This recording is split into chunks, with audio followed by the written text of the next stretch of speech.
Hello, this is Mark Wildman of Wildman Athletica, and today we are going to talk about our kettlebell gorilla row, 2 variations. Continuing with our series on rows, we focus on single arm rows first because most people only have one kettlebell of one weight. Later, we go to our double kettlebell movements. So today we are going to do a double kettlebell alternating row. As usual, we are taking all the words and we're putting them all into the title so that you know exactly what we mean. This is also called a gorilla row. There are 2 variations of it: the floating variation where the kettlebells are not touching the ground, and the variation where the kettlebells return to the ground each time. So for our single arm rows, I like to take a close neutral stance, and we can have the kettlebell either on the outside of our body or we can track it towards the inside of our body. Now with our double kettlebell version of this exercise, we are going to have our feet wider than the bells. So with 2 kettlebells all the way together, our feet should be outside of that. I prefer feet pointed straight ahead. You will see coaches coach this with your feet turned out. That's because they're probably a barbell or in a previous life. When we get down into this position, the thing that we want to avoid the most is any kind of knee collapse. So drive out. If your knees are slightly outside the lines of your ankles, great, fine.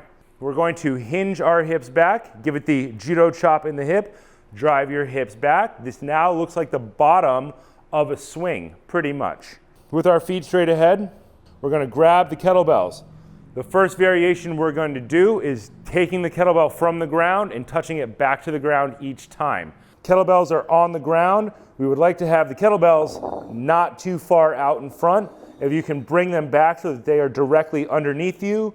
I like the midline of the kettlebell to be equal with the toe, but that's a personal preference. Other coaches will have you push the bells back until the bells are equal with the lines of the toes, but I find that that gets in the way of my elbow a little bit, so I go with the midline of the kettlebell.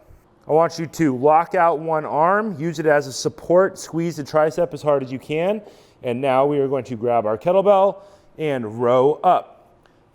When it goes down, shift your weight to the other side, press your bone structure down into that weight, pull on the other side. Lock out, pull. Lock out, pull. Lock out, pull. Lock out, pull. On this variation of the movement, I find that you're not going to be able to pull exactly like you do on a single arm variation. On a single arm variation, I want my fist to fit in between my bottom rib and the top of my hip bone. With this one, I find that I'm about 2 ribs up, and I track my thumb, the bone of my thumb, to the exact same spot on my side every time. The second variation of this is where you do not set the kettlebells down on the ground. This one is harder because you have to maintain your back contraction the entire time. So you can use these for 2 separate things. If people's back is a little bit wonky, you can have them press the kettlebell into the ground to support and then pull with one side.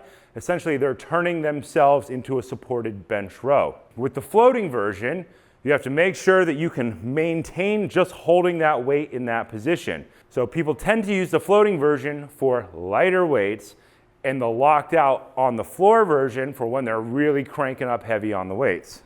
We're in the position for our second variation.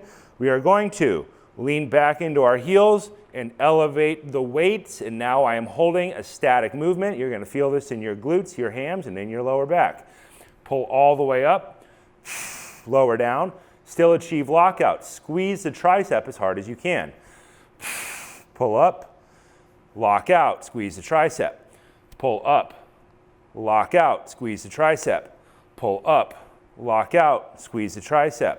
Pull up, lock out, squeeze the tricep. Then when you return it back down to the ground, return it with your legs. Try not to return it with your lower back. With big weights, small little things like returning the weight to the ground with your legs instead of your lower back will generally make your life better. When you're using this exercise as a pretty exercise, you want to rack up the weight so you can do a lot of weight.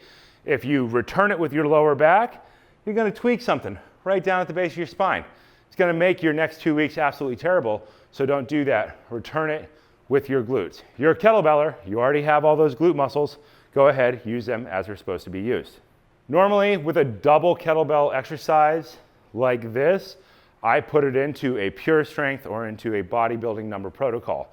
So 3 to 5 reps on each side is pure strength, but you have to have more weights to do that.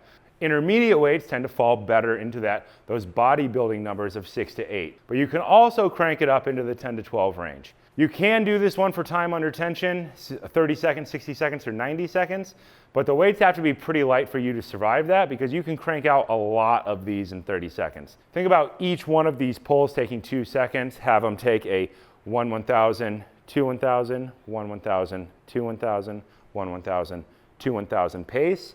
Make sure you're hitting that lockout every time. Keep the pace on this one slow and controlled because you are in generally a terrible position to be in. This is a terrible position to have to hold. And so if you start trying to crank too much or do too much extra movement in here, this one could mess you up. With single arm variations, you can turn them into time. You can turn them into speed exercises and trying to get more reps in the same amount of time. With this double variation, I don't like that. I prefer to keep it as a very smooth, controlled one because we're essentially holding a poisonous position, kind of the most poisonous position, and just rocking back and forth in that. Be careful. If you're having problems with your lower back, do the variation where you're actually resting this arm on the ground and turning this side of our body into a bench so we can pull with the other side. This has been Mark Wildman of Wildman Athletica.